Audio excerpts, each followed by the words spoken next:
Seguimos, estamos en La Tertulia en este jueves, que es 20 de febrero del año 2025. Estamos con Ana Laura Pérez, Daniel Superviel, Martín Bueno y Gabriel Mazarovich.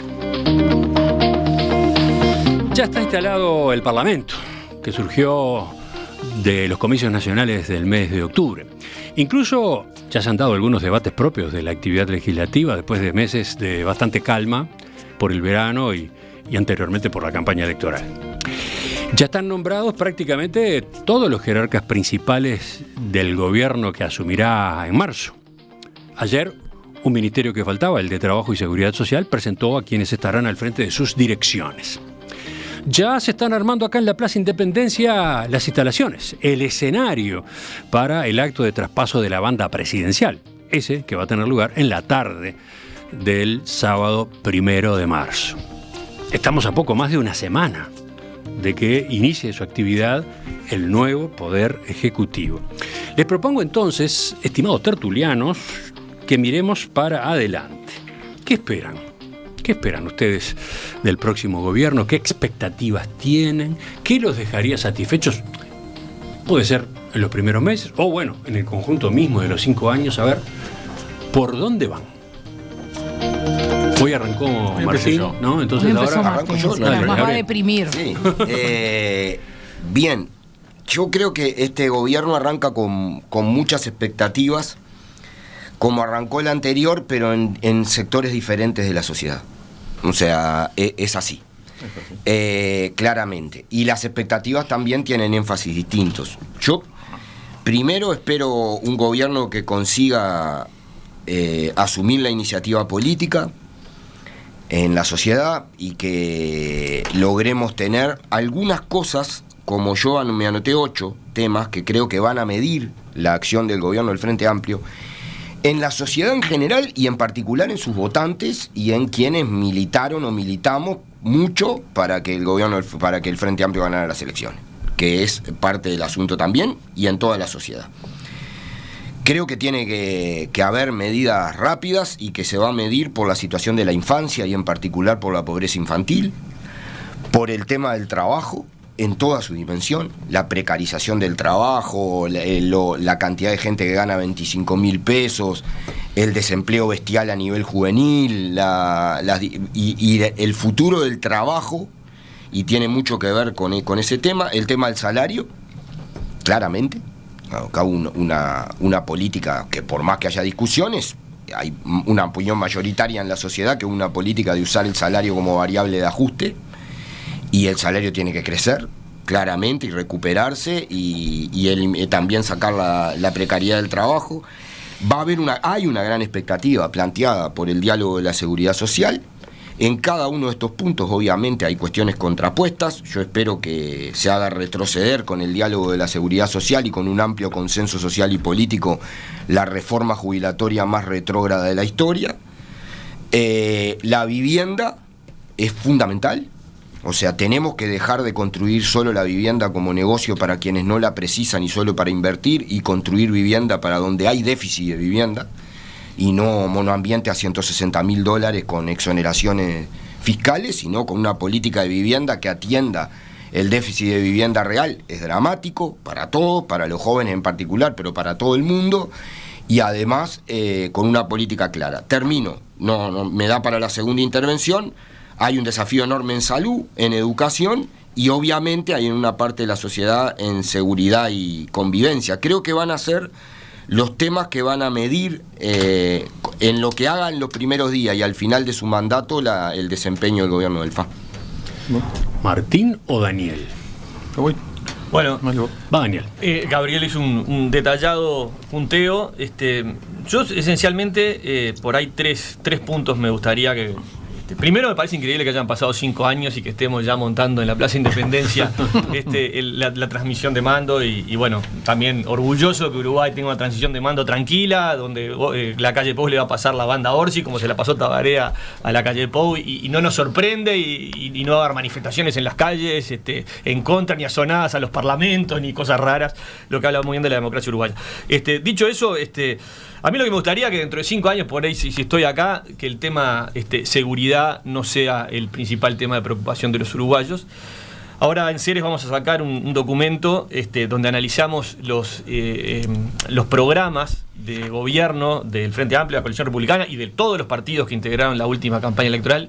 Y les prometo que hay más de 95% de coincidencias entre todos los partidos. Puede haber algún matiz, alguna mirada diferente, pero hay consenso en el diagnóstico y parte en las soluciones.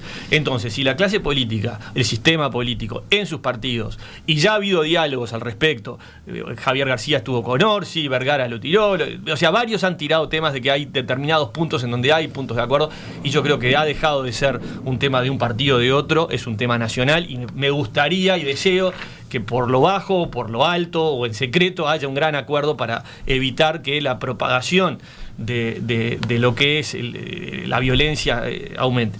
Y después, a nivel más político-económico, yo deseo fervientemente que Gabriel Odone gane la pulseada dentro del Frente Amplio en cuanto a el modelo económico que debe regir este gobierno. Sé que en el Frente Amplio tiene contrapesos, que ojalá se diriman hacia el lado de Gabriel Odone, porque me parece que el Uruguay tiene que ir hacia ese modelo de manejo económico del país. Así que esos son mis dos deseos grandes. Ana Laura, sigue ahora. A ver, yo no soy muy... o sea, digamos, tengo un optimismo moderado, no por las características específicas de este gobierno, sino porque esto es el Uruguay y la verdad las grandes transformaciones no ocurren. Entonces, ojalá ocurran, pero nada, tengo que ser seria y no pensar en que ocurrirá el milagro. Dicho esto, yo lo que me haría como feliz sería que, más allá del contenido específico sobre el que yo no me voy a pronunciar, porque que pueda llevar adelante una o dos grandes transformaciones importantes. Con una me declaro feliz, ¿no? O sea, ¿cuál? Creo que... No, por eso creo que podría ser seguridad, que podría ser educación, que podría ser pobreza. Creo que están muy emparentadas y que entonces depende de cómo se enfoquen. Siento, por ejemplo, que el primer gobierno de Tabaré Vázquez pudo hacer esas cosas, pudo reformar el sistema de salud, por ejemplo, de una manera bastante significativa. De nuevo, no me voy a pronunciar sobre si bien o mal o lo que sea, pero lo hizo, se lo puso como objetivo y lo logró. ¿Es un sistema que hay que volver a reformar? Sí, porque en el Uruguay el problema que tenemos además es que creemos que las cosas tienen que durar 100 años y no. Hizo el Ceibal, que en ese momento parecía una cosa chica, pero que probó ser revolucionario porque afectó otras miradas en otras áreas, pero se puso 2 o 3 objetivos que, bueno, incluso nos obligó a dejar de fumar en espacios cerrados, lo cual probó ser una medida sanitaria de gran relevancia. Después creo que este gobierno que termina también se puso objetivos y los logró. La reforma de la seguridad social, a alguna gente le gusta y a otra no, pero se lo puso como objetivo. Era una reforma difícil de hacer, pagaba poco y pasó y lo hizo. Entonces me parece que hay que reconocerlo, porque eso, mi mirada es que un gobierno pueda, más allá de que yo pueda estar de acuerdo o no con las cosas, ponerse un objetivo y llevarlo a cabo. Entonces me parece que también este es un gobierno que pudo hacer 2 o 3 cosas que se puso como objetivo. Creo que el segundo gobierno de Tabaré Vázquez no, por ejemplo. Acá hay un desafío para esto que estás planteando, ¿no? La falta de mayorías. Correcto. En la Cámara, ¿no? Por eso es una de mis preocupaciones. El Frente tiene mayoría en el Senado, no la tienen diputados. Por eso puede sonar como muy modesta mi aspiración, pero me parece una hipótesis de alta, ¿no? Creo que si sale haciendo una reforma grande, ya me parece que fue una tarea importante y titánica. Creo que para eso se tiene que poner un objetivo claro, tiene que definir cuál es, cómo es, y negociar, y va a tener que entregar cosas para los dos lados, ¿no? Esto que decía Daniel, va a tener que negociar qué le da a los grupos del Frente Amplio que van a tener que tragarse a Odone. O sea, qué crudo lo tuyo. Bueno, lo viven así, ¿no? O sea, digamos, ¿qué les da a cambio? Negociar eso, va a tener que negociar para el otro lado. ¿Qué negocia con los votos que necesita en el Parlamento a cambio? Pero entonces tiene que tener muy claro qué es lo que quiere, qué es lo que está poniendo sobre la mesa y dice, esto votámelo, vamos a negociar qué precisás y empezar esa negociación. Pero entonces el esto votámelo tiene que estar muy claro y tiene que haber un objetivo muy central y va a tener que defenderlo hasta el final, porque nada, las transformaciones siempre... Yo eso, hay una frase que me gusta usar, sé que es totalmente políticamente incorrecta, pero lo voy a hacer. Hay una frase que se le atribuye a Perón que dice: las revoluciones se hacen con sangre o con tiempo. Y bueno, yo creo que las transformaciones, sangre como metáfora, ¿no? Pero las transformaciones siempre molestan gente y hay que transitarlas. Si no molestan, no son transformaciones. Y porque tiempo, si algo que no tenemos, es tiempo. Entonces, creo que hay que asumir eso. soy conservadora, creo que chances hay, porque siempre las hay, y porque este gobierno tiene ciertas cosas a favor, tiene esto que vos decías, Emiliano, en contra, pero tiene otras que yo creo que son a favor, y yo creo que las tiene que hacer. También la transformación, por ejemplo, del sistema de transporte en Uruguay, hay que hacerla en algún momento. Es una transformación que tiene un impacto en las condiciones de vida de la gente, en la pobreza, en un montón de otras cosas, que parece una cosa menor y no lo es. Y creo que este gobierno, por ejemplo, tiene más chances que otros de hacerlo. Y no sé, veremos. Martín vino con sus anotaciones, Sí. con su cartita. Sí, tengo una cartita acá. A ver, creo que Gabriel fue muy exigente. Realmente, está bien, creo que es muy exigente. También muestra un poco un perfil que es muy, a mí me gusta, que es una persona que tiene mucha esperanza. Yo voy a ser mucho menos exigente de lo que espero de este gobierno. ¿Qué es lo primero que espero de este gobierno? Lo primero es que tenga suerte. Yo creo que Uruguay es un país, en términos generales, por características de nuestro pueblo y de cómo somos, sumado a lo pequeño que somos, a los poquitos que somos, dónde estamos ubicados, que el factor suerte es clave. O sea, espero que sea un quinquenio donde tengamos suerte.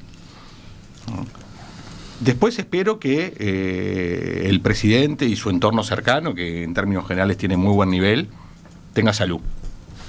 Es muy básico, pero el devenir de ese efecto mariposa de las cosas es clave. Que tengan salud y que puedan ejercer, diríamos, con mucha vitalidad estos 5 años de gobierno.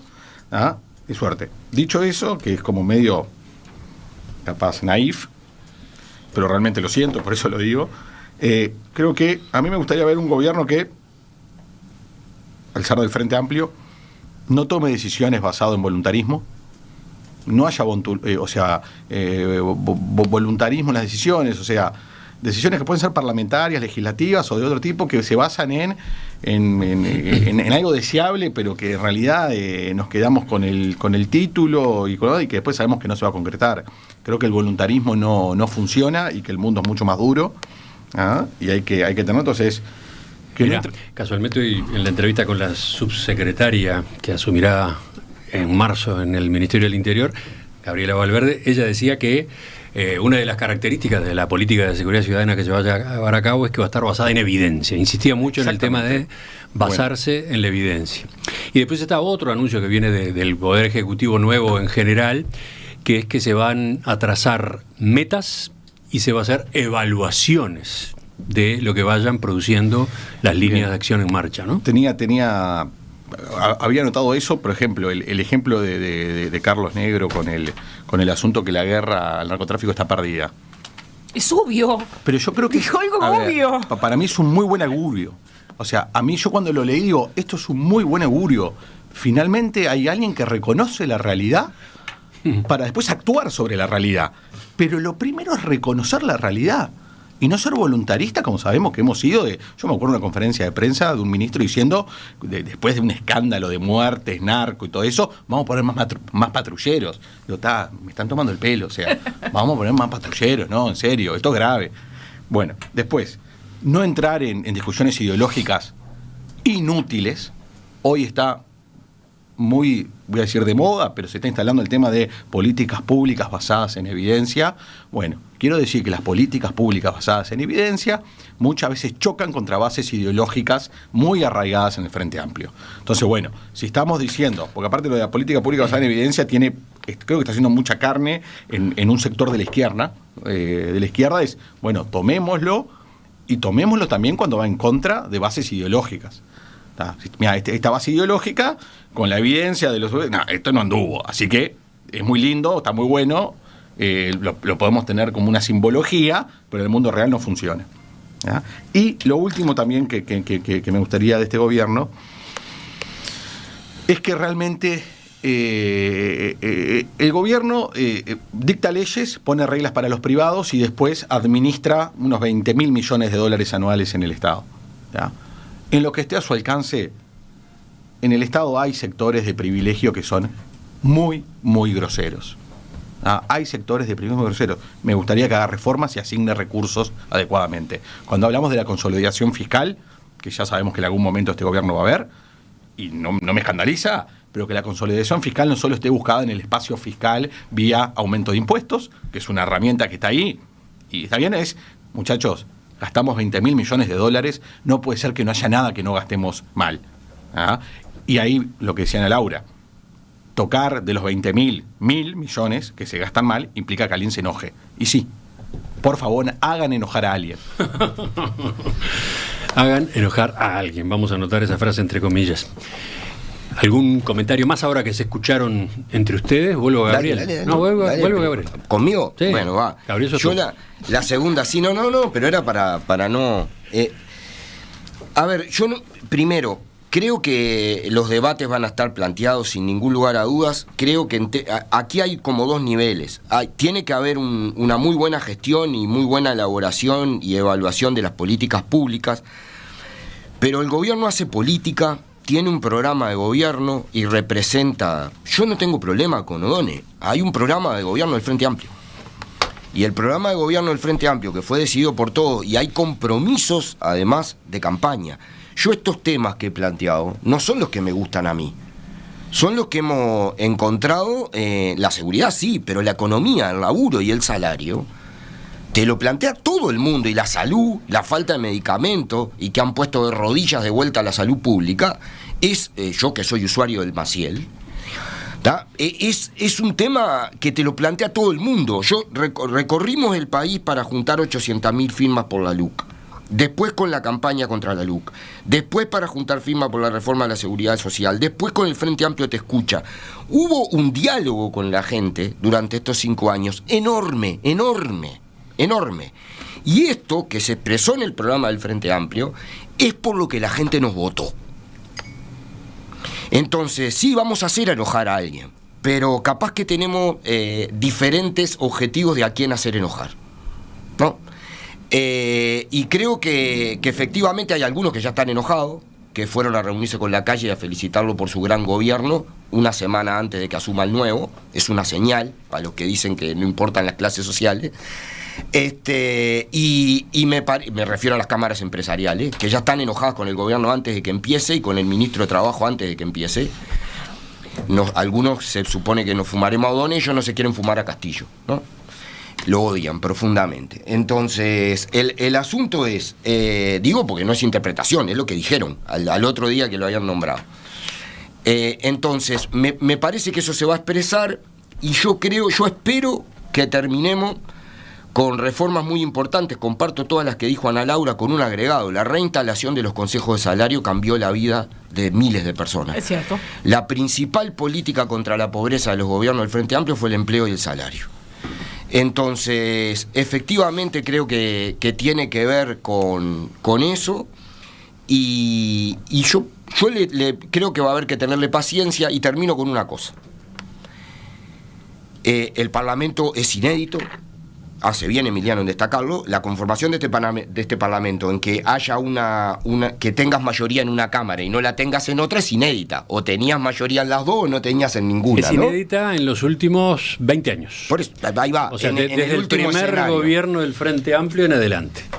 Es una cosa que desafía políticamente, sin duda, porque además la entrada de otros partidos que no está, el de Salles, por ejemplo, que no está ni en la coalición, genera una situación de desafíos políticos importantes, pero creo que las políticas públicas y los planteos que haga programático el Frente Amplio también tienen que buscar construir mayorías sociales y políticas, que es muy importante lo que ahora se llama batalla cultural, que en realidad es la vieja y querida lucha ideológica, que con otro nombre más simpático, que tenemos que darla.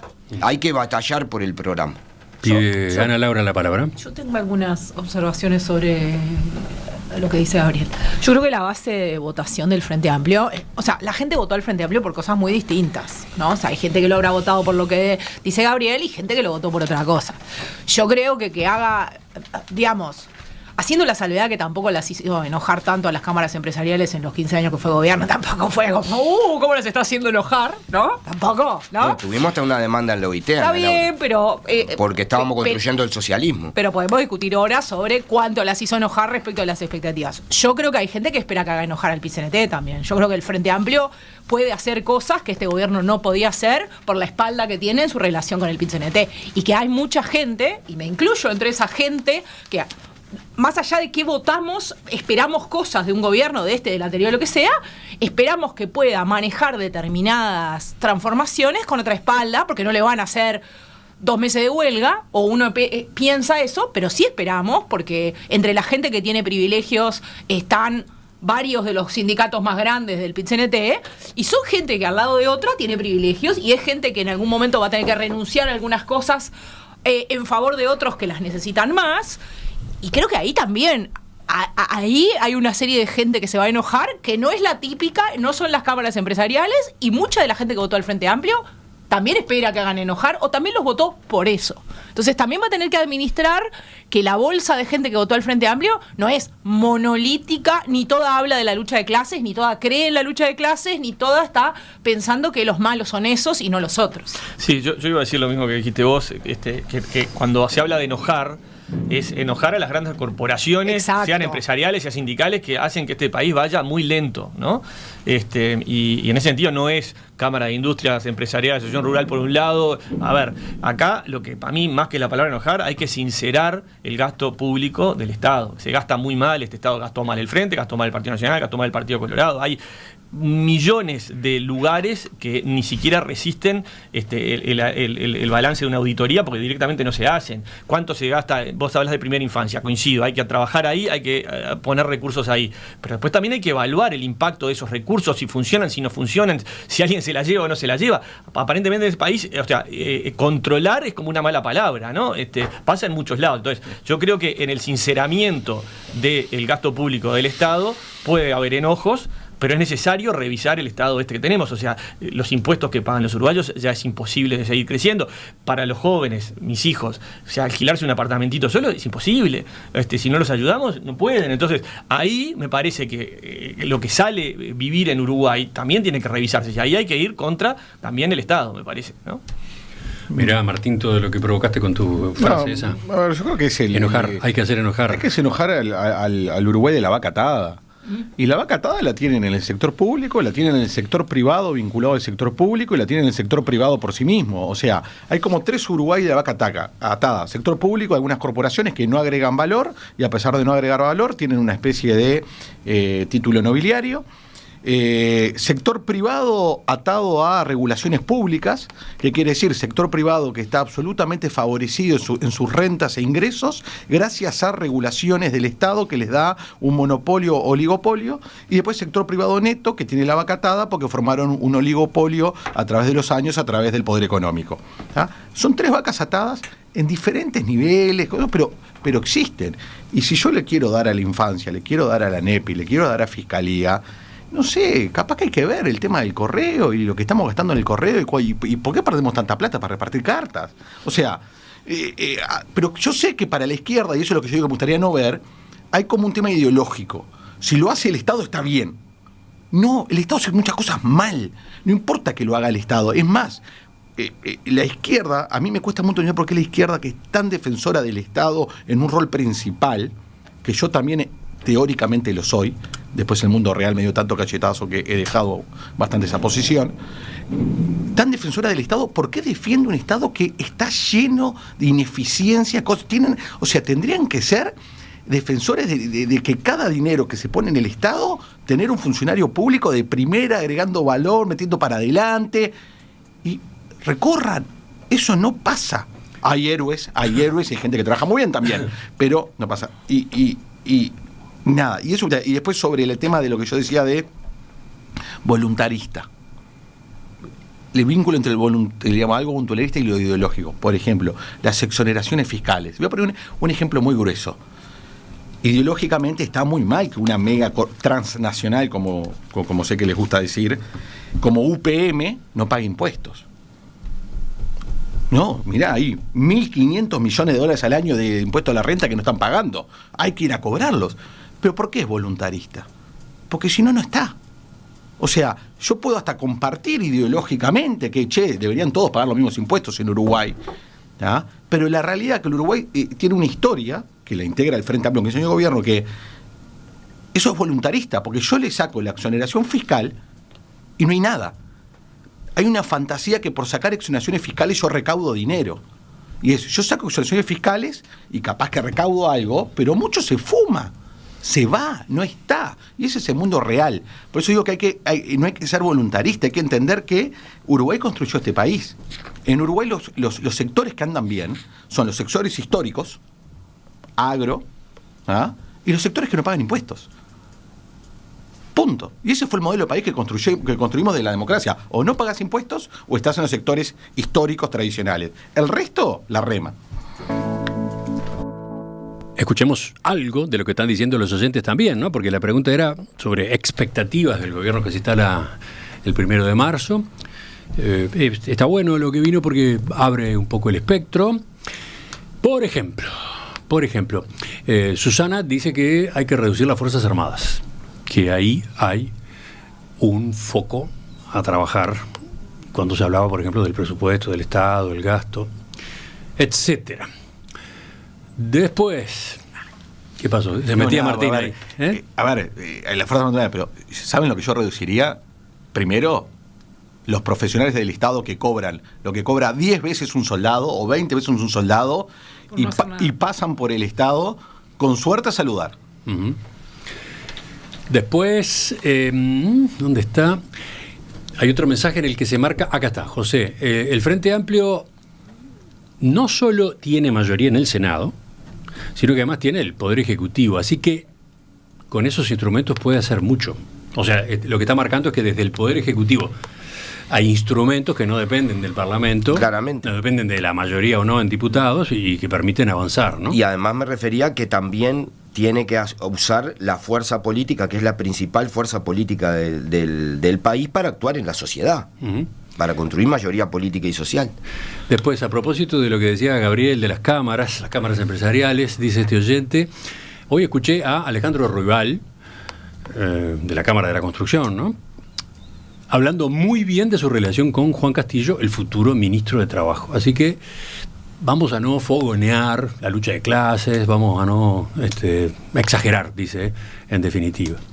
Otros dicen que la Confederación de Cámaras Empresariales se reunió con el presidente de la República, pero antes se había reunido con el próximo presidente, con el presidente electo. Fueron 2 reuniones, y que en el caso de la reunión con el presidente de la República se habló de lo que se hizo, lo que no se hizo y lo que quedó a medio camino de las expectativas de las cámaras empresariales. Ellos hablan de un semáforo, ¿no? Luces rojas, luces amarillas y luces verdes. Yo me río, nada más. Gabriel se ríe. Sí. Bueno. La lucha de clases no es un invento mío. Y después, Warren Buffett dice que la lucha de clase existe y que la van ganando ellos, y tiene razón. ¿Pero vos te imaginás un país sin empresarios? No, de ninguna manera. ¿Te parece mal que haya una cámara empresarial que hable con el presidente, con el expresidente? No sé, me parecería. No me parece mal. Lo que digo es que claramente las cámaras empresariales tuvieron una actitud concreta de beligerancia durante todos los gobiernos del Frente Amplio, que su sueño era que se eliminaran los consejos de salario, porque lo plantearon así. Y que esa es la discusión. Y el Frente Amplio va a aumentar la negociación colectiva. Y se van a enojar, está bien. Y después miren este otro mensaje. Es un tema menor pero grande. Me gustaría que se transformara la seguridad vial. Hay más muertos en siniestros de tránsito que homicidios. Cierto. Y sin embargo desatendemos esta realidad. Y después dice, para empezar habría que actualizar o reemplazar la arcaica ley de tránsito de nuestro país. Y bueno, y sigue con su inquietud en esta materia. Sin duda.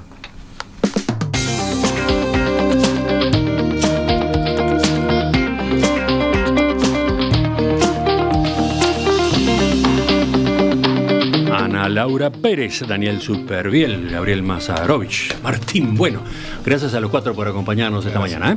Arriba. Nos vemos. Hasta una próxima tertulia. Arriba.